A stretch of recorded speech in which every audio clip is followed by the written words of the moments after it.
일단은 공정한 평가, 100%의 공정성을 유지하는 그런 평가 시스템이 있는가? 저는 그거는 이 세상에 존재하지 않는다라고 생각을 합니다.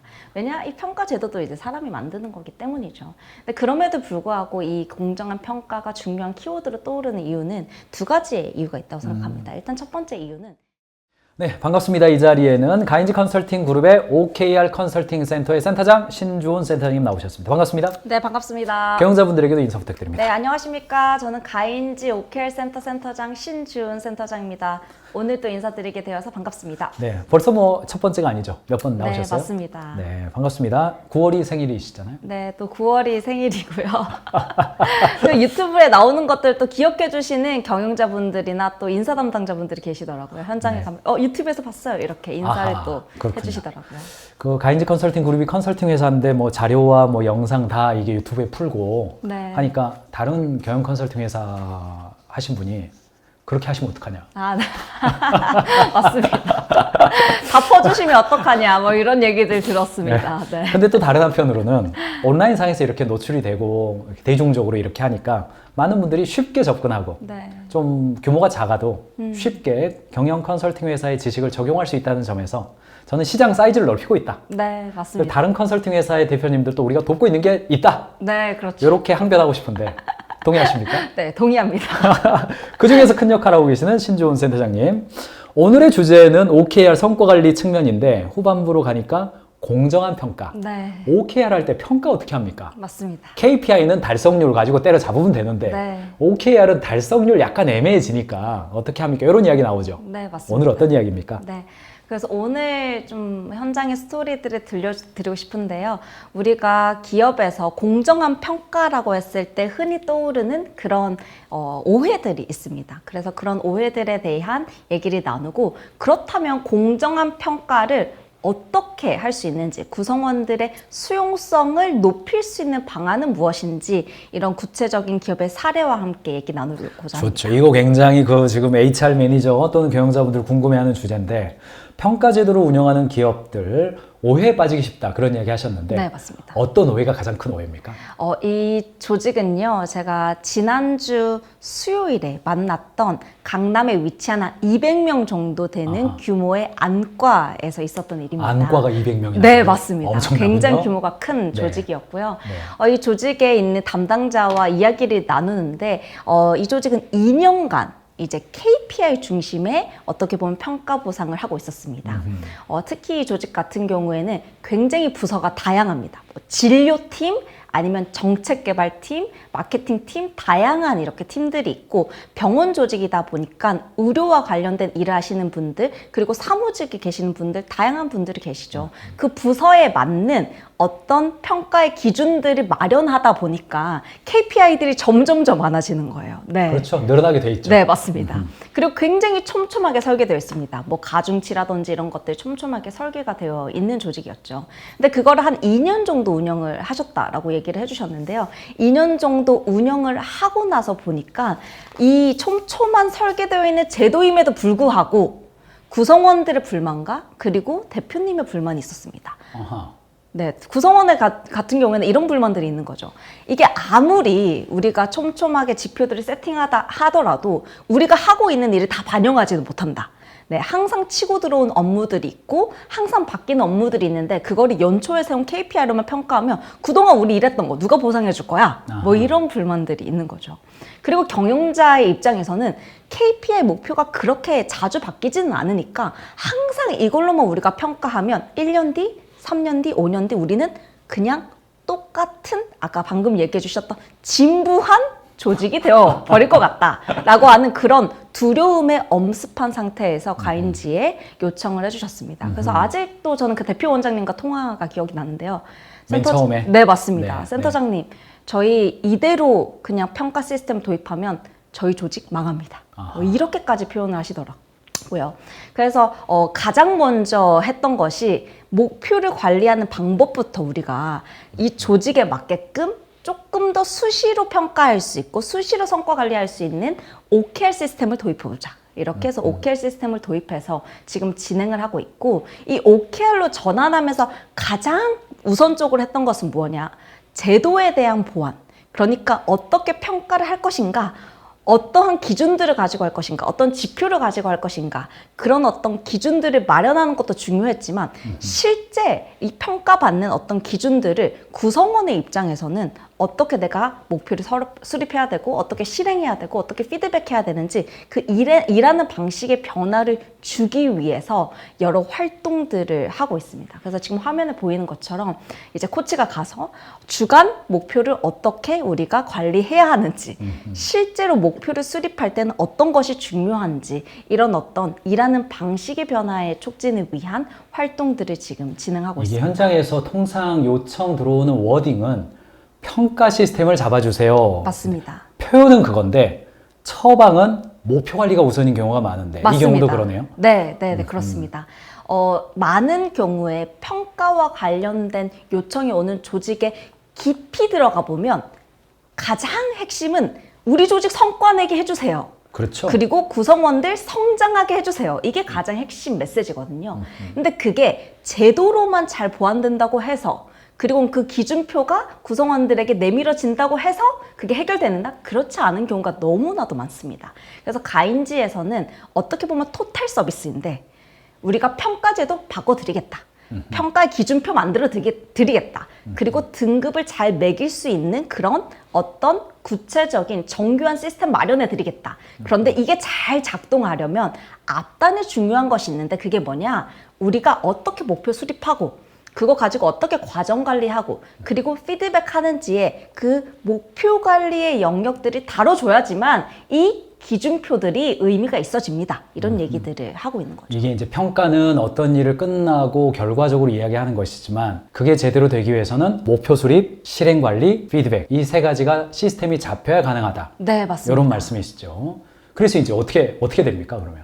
그래서 이 조직 같은 경우에는 그 OKR 기반의 평가 시스템을 도입하면서 지금 제도에 대한 세팅도 하고 있고요. 그뿐 아니라 지금 화면에 보이는 것처럼 목표 관리, 실행 관리 이런 것들을 촉진하고 있는 거죠. 네. 이제 평가에 관련된 오해가 평가를 잡으면 목표가 잘 될 것이다. 그게 아니다. 목표 수립, 실행 관리, 피드백 잘해야 된다. 맞습니다. 요 첫 번째 포커스를 말씀해 주신 것 같고 평가에 관련돼서 현장에서 일어나는 또 다른 오해나 이런 것들은 또 어떻게 됩니까? 네, 이 기업 같은 경우에는요, 금융업에 우리가 이름만 들으면 다 아는 그런 H그룹의 인사 담당자, 인재개발팀 담당자가 연락이 왔을 때 일입니다. 금융업이면 다 뭐 우리 몇 개 안 되는데 네, 맞습니다. 제가 H 어디라고 얘기 안 한 거죠? 네. 어디라고 얘기는 하지 않았습니다. 네.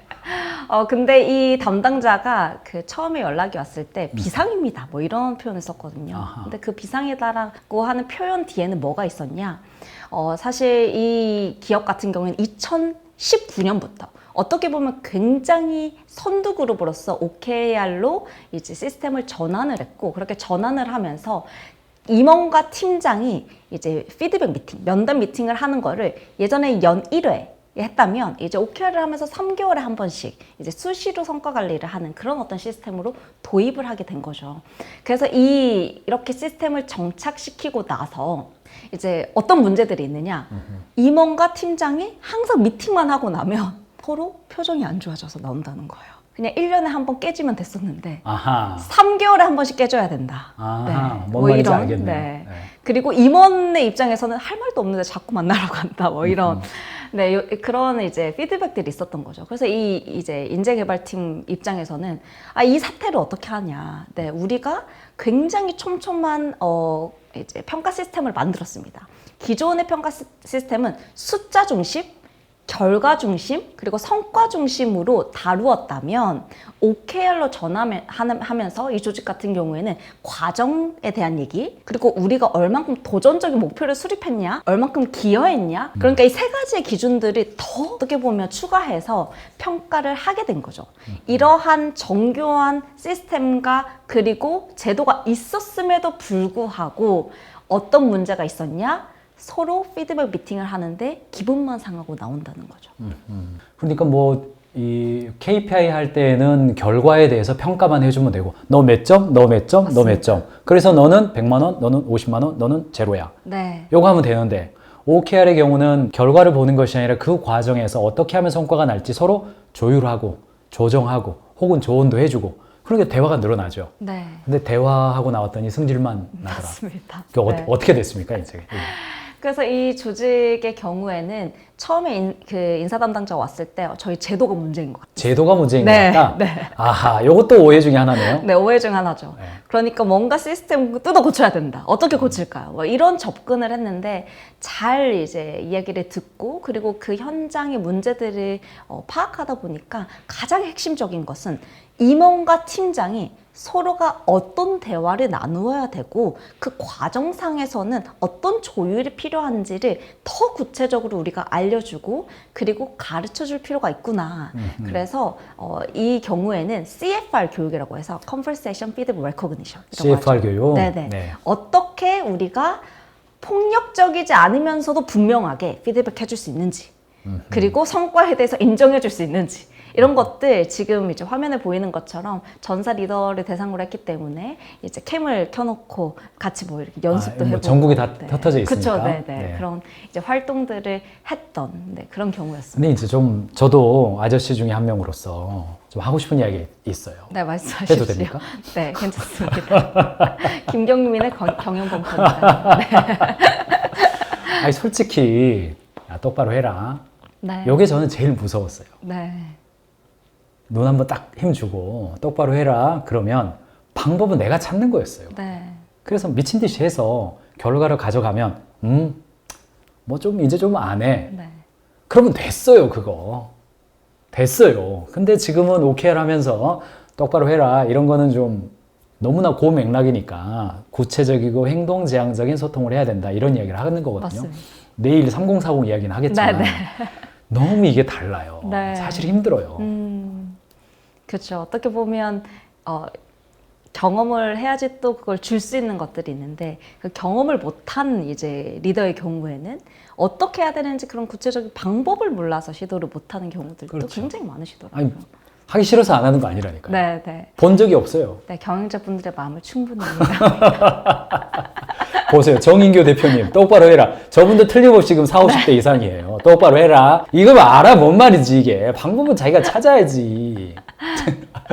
그쵸, 근데 똑바로 지금은 구체적으로 CFR 하라 그러니까. 네. 아 이거 쉽지 않아요. 쉽지 않아요. 맞습니다. 교육을 지금 전국적으로 하셨는데 뭐 반응은 어땠습니까? 네, 일단은 이 교육을 1회성으로 끝낸 것은 아니고요. 총 4번에 거쳐서 진행을 했습니다. 반복해서? 네, 반복해서 그렇죠. 진행을 했고 그리고 항상 교육이 끝날 때마다 사후 과제를 내드리면서 팀원들과 이런 미팅 하고 오셔라. 그리고는 이제 어떻게 진행하셨는지에 대한 그런 피드백들도 나누고 했는데 네. 그 결과 임원들과 팀장의 미팅을 할 때 필요한 어떤 좀 도구들을 제공을 했습니다. 이제 원어원 미팅할 때 질문하실 때 그냥 고민하지 말고 이 10개 질문 중에서 몇 개 골라서 하세요. 뭐 이런 식으로 그런 도구들도 제공을 해드리면서 보다 더 이 원어원 미팅이 더 쉽게 느껴질 수 있도록 좀 도움을 드렸던 네. 사례입니다. 경영자 여러분, 가인지 컨설팅 그룹의 신주훈 센터장님에게 연락을 해서 딱 한 번 교육해 주세요 하지 마시고 네, 맞습니다. 반드시 피드백이 가능하도록 최소 2번 네. 교육하고 숙제 내주고 다음에 와서 점검할 수 있을 정도 네, 네. 최소 2번은 하셔야 저희도 뭔가 좀 이렇게 책임성 있게 할 수가 있습니다. 그쵸. 한 번 특강은 관리가 안 되죠. 네, 관리가 안 되죠. 어쨌든 교육의 목적은 행동의 변화이기 그렇죠. 때문에 그걸 촉진하기 위해서 여러 번의 교육들이 좀 필요하지 않았을까. 네, 두 번째 오해까지 이야기를 해주신 것 같습니다. 계속 제도를 바꾼다고 해서 되는 게 아니다. 네. 그 안에 움직이고 있는 사람들의 행동이 바뀔 수 있도록 그들의 실력을 올려줘야 된다. 이게 이제 중요한 포인트를 해주셨고 어떤 이야기도 들리냐면 우리는 무평가로 하고 싶다. 네, 우리는 뭐 우리는 그런 걸로 차별화 안 한다. 특별히 뭐 비영리 단체라든가 이런 것들. 근데 이제 공정한 평가에 대한 이슈들이 등장하고 사실 공정함이 뭐 다 필요하냐? 뭐 이런 이야기 하는데 공정한 평가 요즘 굉장히 이슈가 되는데 왜 그렇게 좀 공정성이라는 게 중요하게 등장하는 겁니까? 일단은 공정한 평가, 100%의 공정성을 유지하는 그런 평가 시스템이 있는가? 저는 그거는 이 세상에 존재하지 않는다라고 생각을 합니다. 왜냐? 이 평가 제도도 이제 사람이 만드는 거기 때문이죠. 근데 그럼에도 불구하고 이 공정한 평가가 중요한 키워드로 떠오르는 이유는 두 가지의 이유가 있다고 생각합니다. 일단 첫 번째 이유는 이게 직무 만족도와 그리고 이직률과 굉장히 긴밀하게 연계되어 있기 때문입니다.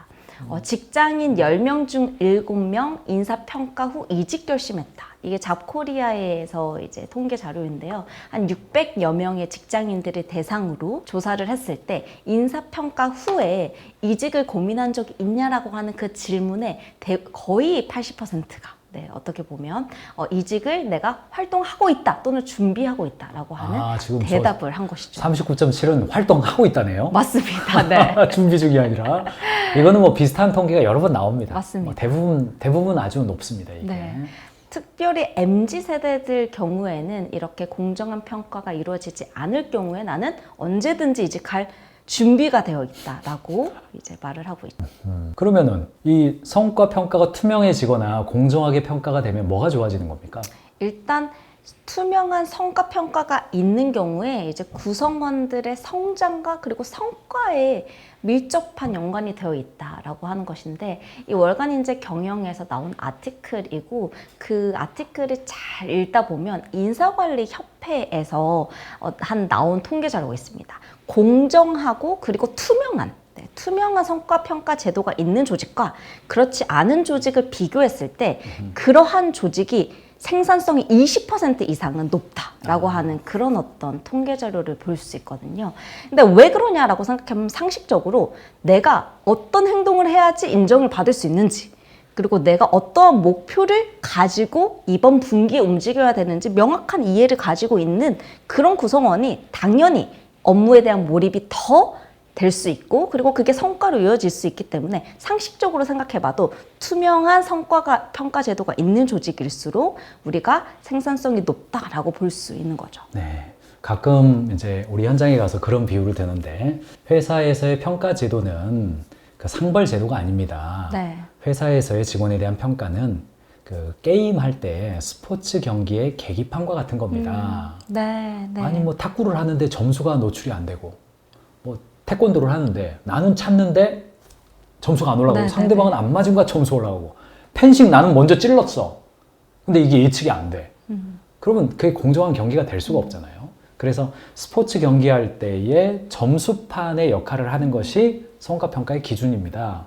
그래야 직원들이 그냥 미친 듯이 그 게임의 룰 안에서 공정할 거라는 확신 때문에 올림픽에 나가서 아프리카의 후예와 유럽의 후예가 당당하게 경기를 할 수 있는 겁니다. 이런 이야기를 해드리는데, 한편으로는 사실은 이 게임의 룰이 분명해야 즐겁게 일하죠. 맞습니다. 열심히 일하고. 네. 결과적으로 20% 생산성도 높고. 근데 이제 공정한 평가, 이게 스포츠 경기는 그런데 조직 내에서는 질적인 요소가 너무 복합적이란 말이죠. 맞습니다. 이게 어떻게 좀 가능해집니까? 가능이나 한 겁니까? 네, 그래서 한 기업의 좀 사례를 들려드리면서 이 공정한 평가의 제도를 운영해 갈 때 경영자로서 그리고 인사 담당자로서 가져야 되는 그 관점에 대한 좀 얘기를 해보고 싶은데요. 작년 이제 연말이었습니다. 굉장히 추운 겨울이었고요. 우리가 잘 알고 있는 한국을 대표하는 S기업의 인사 담당자 3명. 네. S기업? 어디라고 얘기 안 했죠? 네, 저는 오늘 어디라고 말씀을 드리지 않았습니다. 오늘 뭐 금융회사 H 나오고. 네, 그렇죠. 네. S그룹 나오고 그러네요. 그만큼 국내에 있는 많은 기업들이 이 평가에 대한 고민들이 많다라고 좀 볼 수 있을 것 같아요. 이 피플팀의 담당자 3명이 가인지를 찾아왔고요. 이 피플팀의 3명이 이제 어떤 고민이 있었냐. 2025년, 그러니까 내년에 우리가 상대평가에서 절대평가로 전환해 가는데, 그러다 보니까 그동안의 리더분들이 구성원 만날 때 이렇게 대화를 나눈 거예요. A등급 20%밖에 못 주잖아. 그러니까 어쩔 수 없어. B등급이니까 이해해. 뭐 이렇게 이제 소통을 하면 됐었는데, 절대평가로 전환하다 보니까 이 핑계거리가 없어진 거예요. 네. 오롯이 내 책임이죠, 이게. 맞습니다. 그래서 명확하게 피드백해줘야 되고, 왜 이 등급을 줄 수밖에 없었는지에 대한 맥락과 그리고 이유를 설명해야 되는데, 그럴 만한 어떻게 보면 소통 스킬이나 코칭 스킬이 전혀 없는 상태인 거죠. 그렇죠. 전에는 뭐 줄 세우면 됐고. 맞습니다. 솔직히 누가, 제 상사가 저한테 야, 상위 20%는 아니잖아. 그럼 대략적으로 한 80점이란 말이잖아요. 그렇죠. 아니, 저도 평균 한 80점 나왔어요. 네네. 그러니까 그거 받아들여요. 근데 이제 그게 안 된단 말이죠. 절대평가하면. 네네네. 네, 그렇다 보니까 이 리더들을 어떻게 준비시킬 수 있을까요? 라는 고민을 하시더라고요. 저는 이 피플팀 굉장히 어떻게 보면 박수를 쳐드리고 싶은데, 그러니까 뭔가 제도에 대한 변화를 줄 뿐 아니라 어떻게 하면 우리 구성원들을 잘 준비시킬 수 있을까? 그 관점에서 고민을 시작한 거죠. 그래서 올해 3월부터 여기 기업에 있는 그룹장, 그러니까 우리 언더백 같은 경우에는 팀장과 본부장 레벨이라고 볼 수 있을 것 같아요. 이 그룹장들이 대상으로 코칭 프로그램을 운영합니다. 네, 이 코칭 프로그램의 핵심이 지금 장표에 나오고 있는데 목표를 수립할 때 어떻게 대화해야 되는지, 아하. 실행할 때 어떻게 대화해야 되는지, 피드백할 때 어떻게 대화해야 되는지.